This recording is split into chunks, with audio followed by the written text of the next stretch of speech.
Okay, so here we are. I'm going to pan over here. This is the big, wide Pacific Ocean over here and part of the cruise ship. I'm going to pan over, and this is the large island of Hawaii. It's actually called Hawaii. And we are on the Kona side, which is the west side of the island. We're looking east. It is pretty early in the morning, so the sun is kind of bright, not in a good place, but I'm going to try to ignore that and try to get a decent pan here. Here. And I want you to pay particular attention to the summit right here. I'm not sure how well you can see it with the sun being right there, but that is the summit of it's either Mauna Loa or Mauna Kea. I'm not sure which one. It's one of the really big ones. It's on this island. This island is composed of 5 separate volcanoes that have all kind of fused together as the Pacific Plate moves northwesterly over the Hawaiian hotspot. The mantle plume beneath us heats up the ocean crust to the point where it melts and it erupts as lava.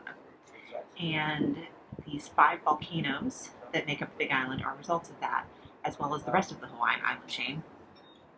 And as you go progressively westward in the island chain, the islands get progressively older. So this is the youngest one because it's still active. The really big active volcano that you always hear about on this island is Kilauea, and that's been actively erupting since the 1980s with constant effusive eruptions, which means effusive meaning the lava kind of oozes out. You don't get like pyroclastic flows and all the big scary Pompeii stuff here. This is lava that you can actually outrun because it is thick enough to where it just kind of oozes everywhere and makes a mess. And it can destroy homes and things like that, but you can actually outrun the lava without breaking a sweat.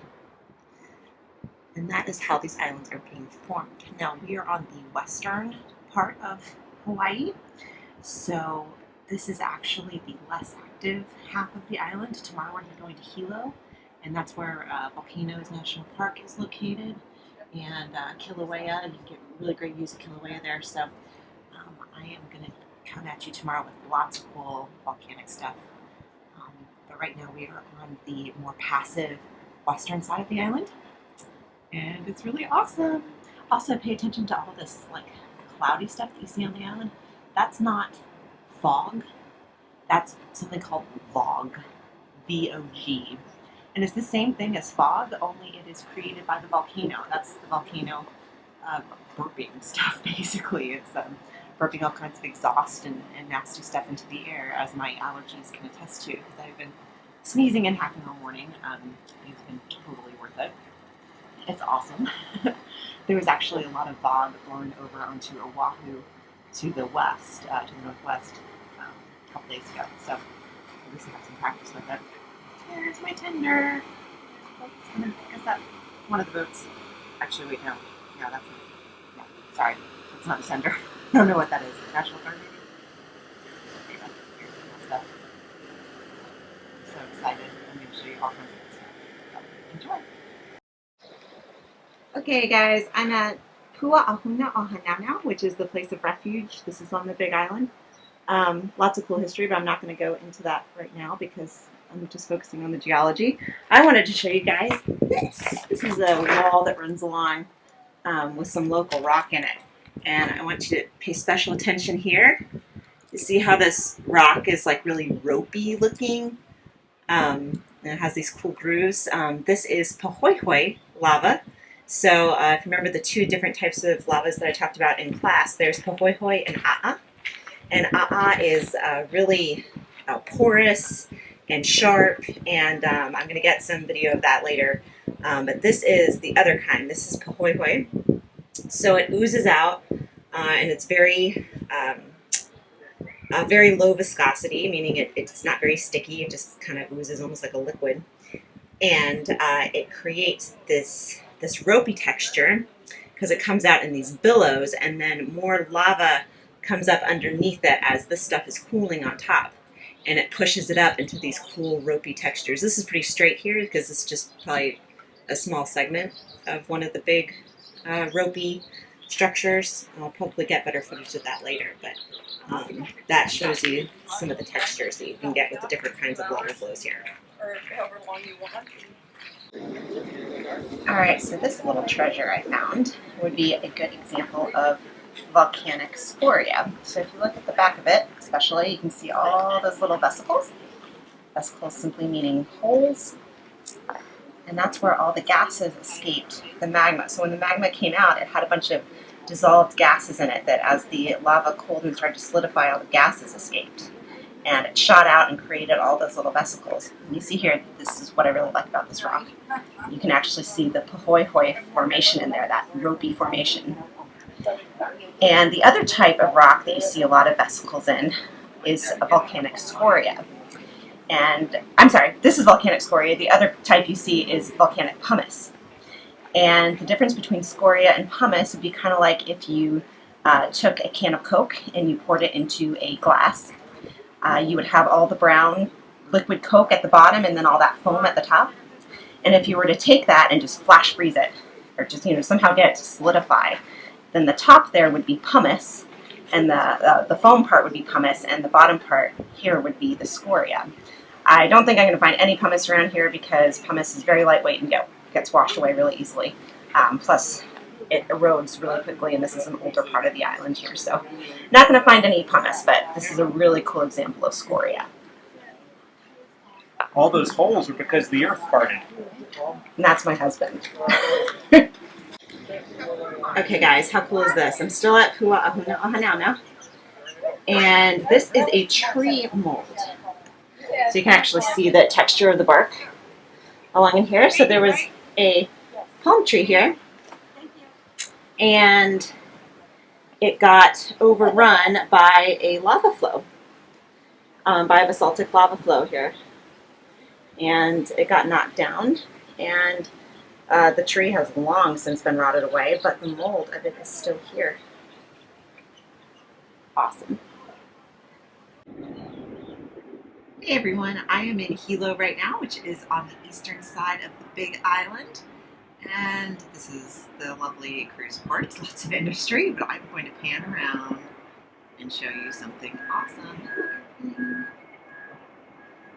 Alright, so there's a summit right there. I think that might be Mauna Kea, but I'm not sure. And then check this out. Hello, Mauna Loa, I think. How awesome is that? It is so amazing to wake up in the morning, run upstairs, and see a volcano out your window.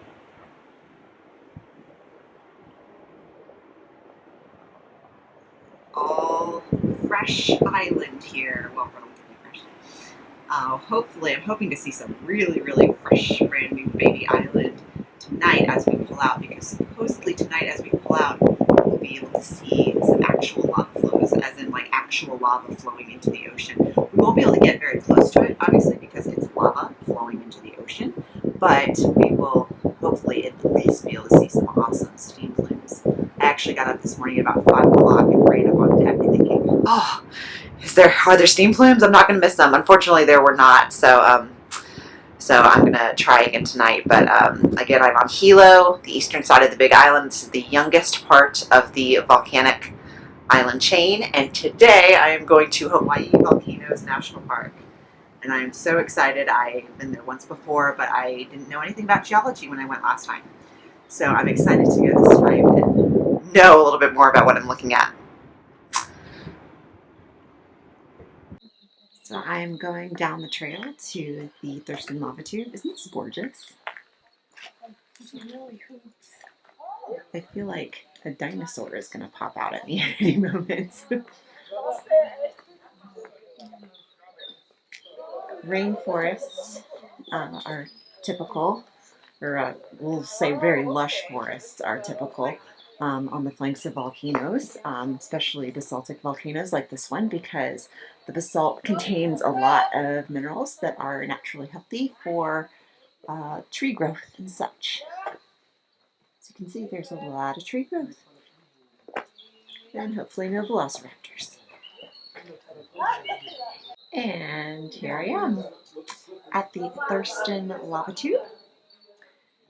So I'm about to walk up here. I'm not sure how well you're going to be able to see what I'm seeing because I'm not sure how the camera's going to pick this up. But I'm essentially going into this deep cavern, deep dark cavern. Look at this. Isn't that amazing? And a lava tube is when you have solidified basaltic plains, like this is, and then you have an active lava flow that cuts through said basalt plain and it carves a tunnel. I hope you can see this okay. But this is amazing. It's very round, surprisingly round. There's still a lot of crags and things and stuff like that at the top, but it's amazing that the lava carves out such a nice tube shape. I don't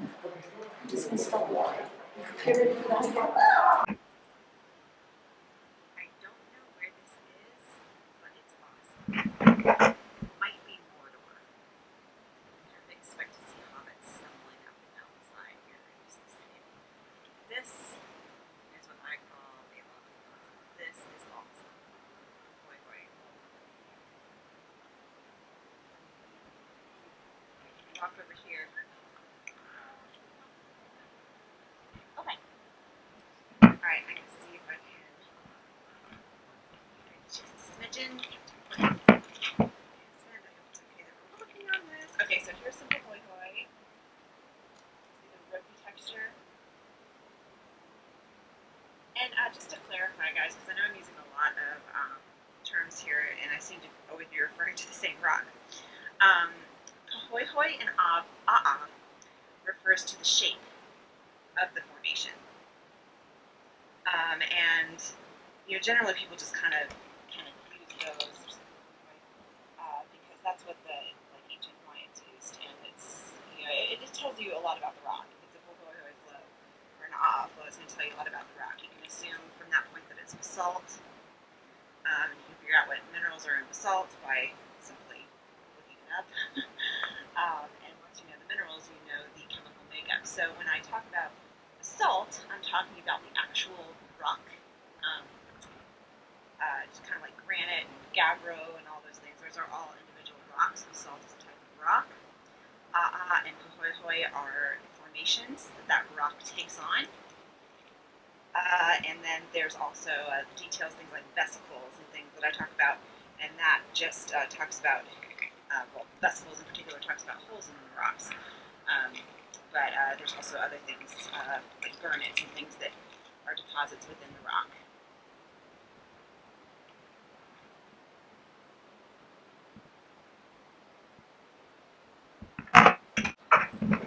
Okay, so we're still in Mordor, and this is a great example of hoi hoi versus I know I've talked a lot about this, but this is the best example I've seen. So there's the hoi hoi. It's smooth, it's ropey, it's relatively easy to walk on.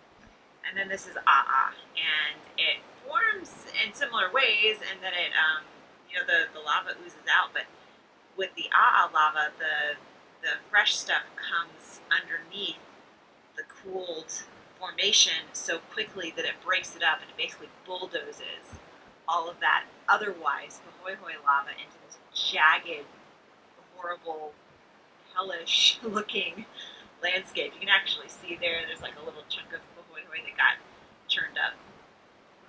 And I don't know if this is true or not, probably not, but the tour guide last time I was here was saying that it got its name because the ancient Hawaiians would walk across it barefoot and say,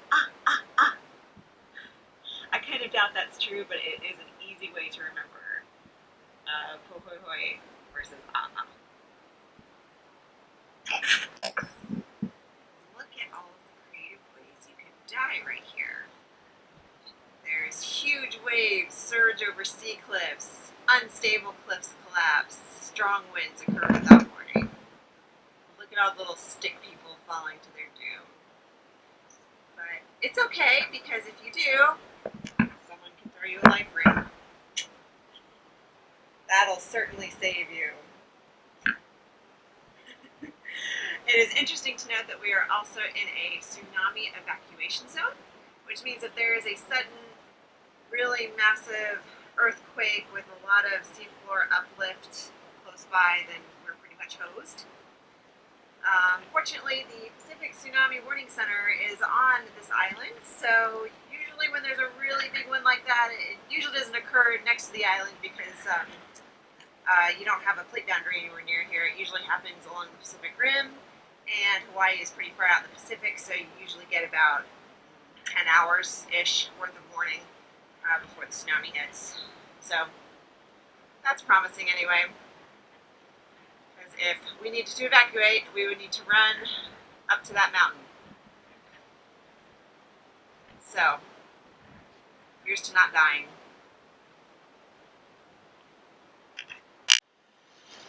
How cool is this? This, as I'm sure y'all can figure out, oh, cool. As I'm sure y'all can figure out, this is a sea arch. So this is an erosional feature that happens, it can really happen along any cliff-lined coastline. It doesn't need to be volcanic. This one obviously is volcanic, and you can see the beautiful basalt rocks in there. But this is an erosional feature that is caused by wave cutting, so all of the waves are hitting the bottom of this cliff here and eroding large sections away. So this probably started out as a sea cave and it's eroded down to an arch. The next stage will probably be the collapse of the top part, and then this pillar here will become a sea stack.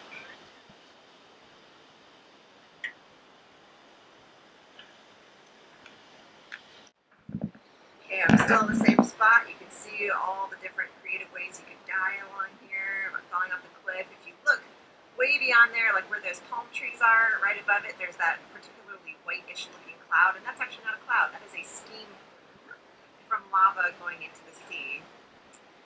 And as if there isn't enough creative ways to die around here, I just looked over here, and there is a water spout coming down into the water. I've been watching it for a while, and it keeps shifting shape, so that's how I know it's a water spout instead of a rebellious little cloud. But it's not getting very far.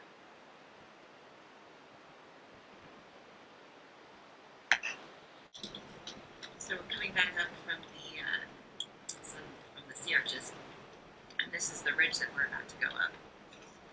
And look at the stripes on the side of the ridge. You can see it really clearly here. These are all old lava flows that were coming down. Depending on the speed at which they were coming down, they either looked silver or it was like a red volcanic Niagara Falls coming down here. It is all, stretches on for miles. It's like a big shelf that stretches on for miles. It's incredible. And there's a road cutting. There, you can see it again.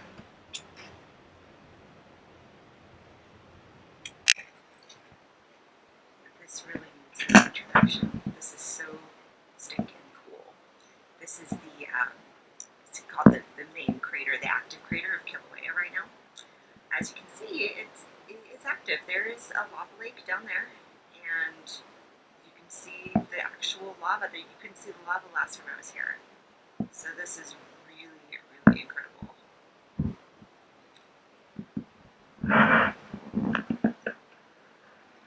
See how well defined the crater is? It's almost like a crater inside of a crater where you can see the lava there. Lots and lots of fumes. Wow.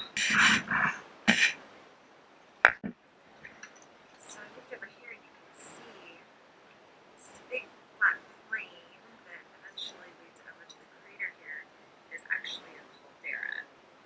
So if you're remembering from the beginning of the year, caldera it looks like a crater in the sense that it's a big depression, but it's actually a collapsed magma chamber, as opposed to a crater, which is the top of the vent where lava comes out of a volcano. So that is the difference between a caldera and a crater. And you can have a crater within an old caldera if the volcano is still active and magma is still bubbling up. Craters can really pop up anywhere, including over top old collapsed magma chambers where new magma chambers have formed. not gonna lie, guys, I find it ironic that there is a fire hydrant on top of a volcano. That's literally the giant caldera and crater over there, right where you see the fumes coming up. And there's the fire hydrant. Hey guys, I'm just pulling up to Kauai. This is the most westward island in the chain that I will be visiting. And this is very different. I wanted to show you how different this one looked in profile as opposed to the big island that we were at yesterday. Remember, the big island of Hawaii is the youngest in the chain. It's still being formed. It's still being born, essentially. This one is much, much older. If you look at a map of Hawaii, you see the big island down to the southeast, and then Maui, and then Oahu, and then Kauai is this one here. So Kauai is much further northwest. And I want you to take a look at the shape of this island. It's very, very different. You see a lot of erosional features here as opposed to volcanic features. It's still a volcanic island, but it has taken a beating from the ocean and the wind and the waves, and all these different erosional agents have been chipping away at it for years and years. So look at the rock. I'm not sure how well you can see it.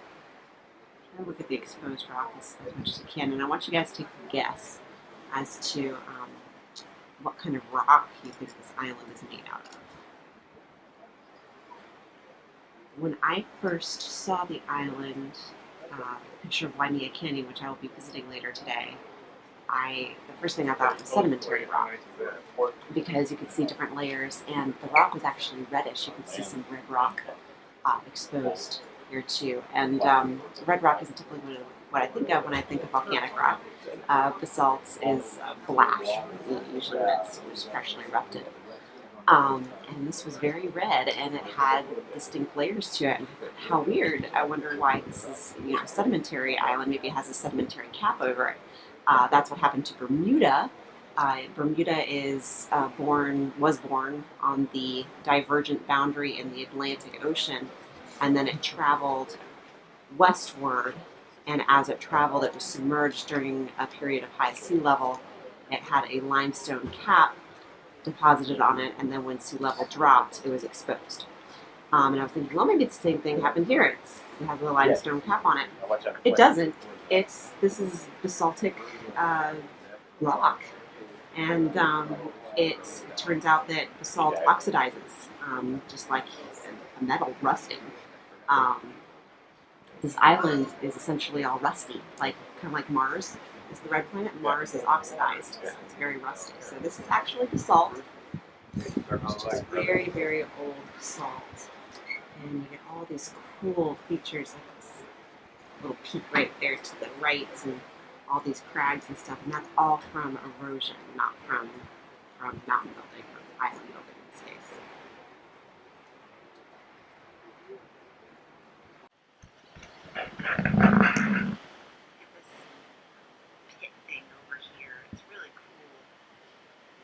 See the waves coming up, and it doesn't get thrust up quite as much as what I'm about to show you, but it's really cool.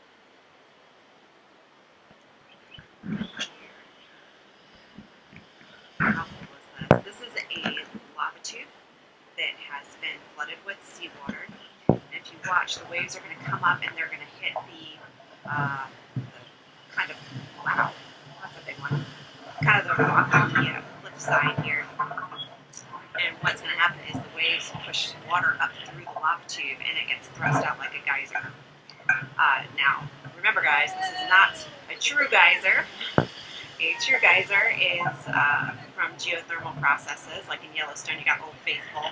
You've got that magma chamber underneath Yellowstone that heats up the groundwater, and then the groundwater gets stuck through some kind of blockage, and then eventually the pressure builds up to the point where that blockage is knocked loose, and you get an eruption. So it works completely differently. I'm just using the term geyser because it looks like a geyser. But this is a lava tube that is simply flooded with water and erupts, so to speak. With water coming out. Let's get one more good shot. There we go. Oh, so cool.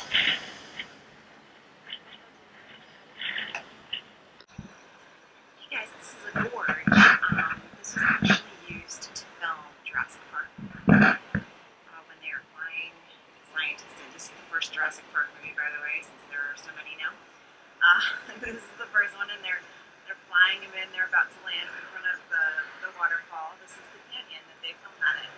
And I want to draw your attention to this triangular-looking red rock formation.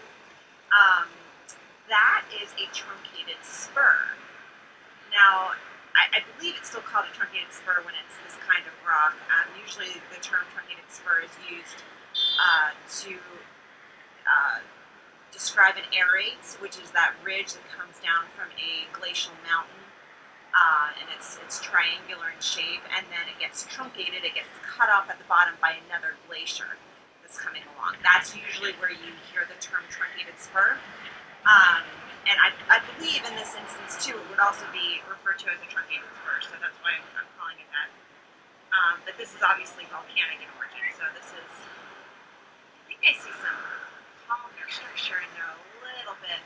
So you get those pillars, and that's basalt plain that was very fluid and liquid even when it came out, and then as it solidified, it shrank and shrank into those octagonal shapes that go down as pillars. And then eventually it looks like this is a V-shaped valley, so it's probably a river valley that cut through here. You don't get those nice U-shaped glacial valleys here because there are no glaciers in Hawaii. Even during colder parts of Earth's history, it was still too warm in this part of the world to get glaciers unless you were at really high elevations. There are glaciers in tropical regions, but they have to be way up high on mountains. So you definitely don't get that here. So this is a river valley and a truncated spur in a river valley. How cool is that?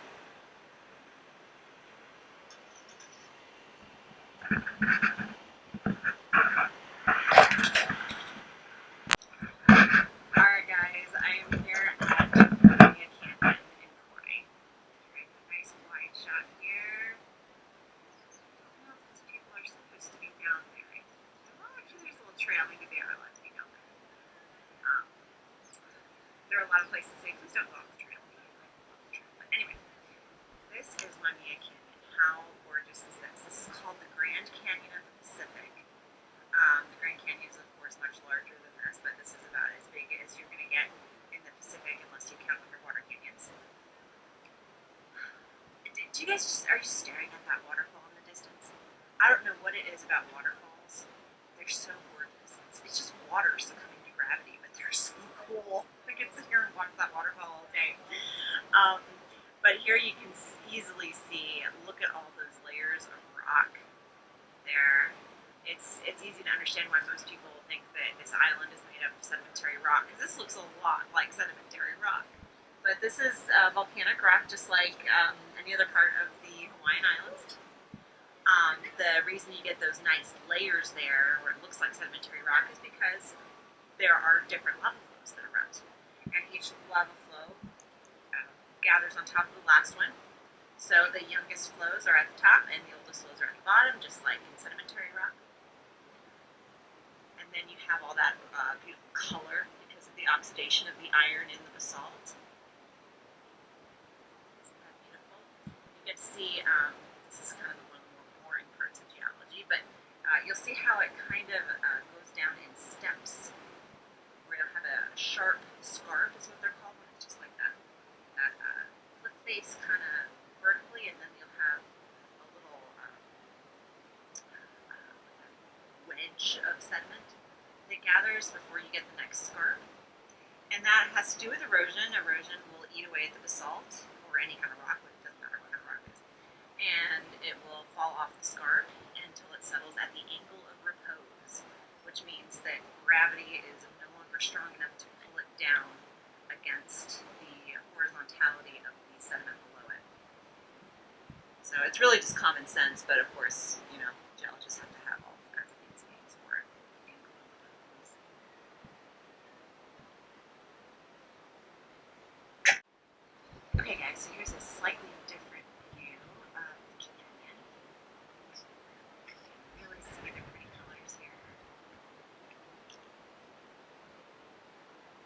This canyon was formed like a lot of canyons on Earth through erosion, river action in particular.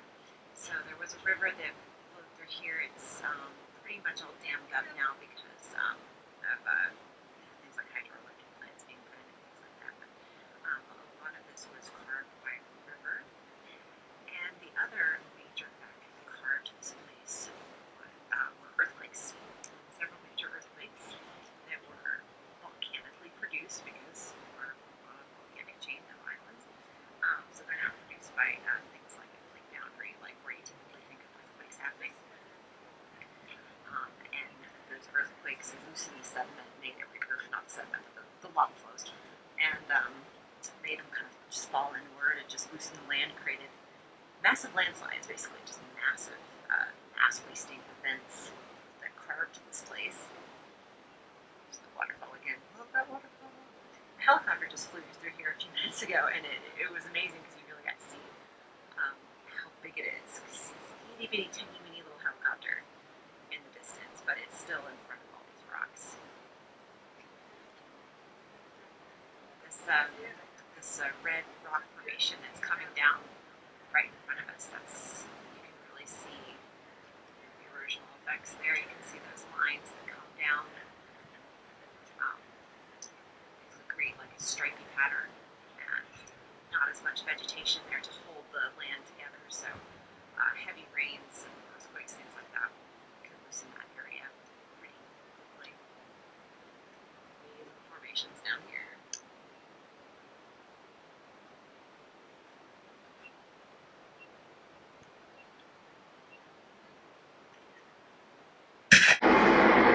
One last quick video. I'm just going to do a quick sweep of Hawaii. We are just now pulling away, but I wanted to show you guys a nice big sweeping shot of all the beautiful mountains here. I loved filming this video for you and talking to you about all the geology of the Hawaiian Islands. I hope you enjoyed it. Out of all the islands we went to, which were all of them, basically, well, not all of them. There are 8 islands that make up the state of Hawaii, but there were about 132 islands that make up the Hawaii volcanic chain. And I don't think that includes things like guyotts and things like that. I think that's just islands.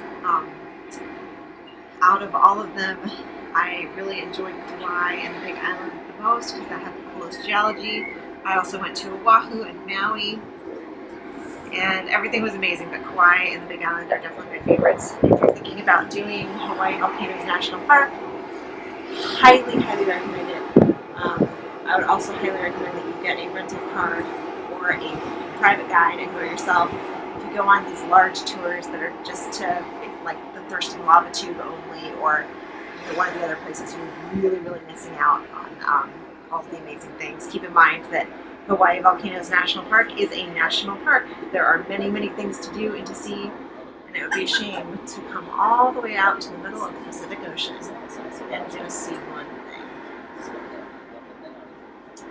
Did the entire park with a rental car, easily within the time that we had, which was from about 9 o'clock in the morning till about 3 in the afternoon. So it is well worth it. Hope you guys enjoyed the video. Next stop for me is the big wide Pacific Ocean. Aloha. See you later.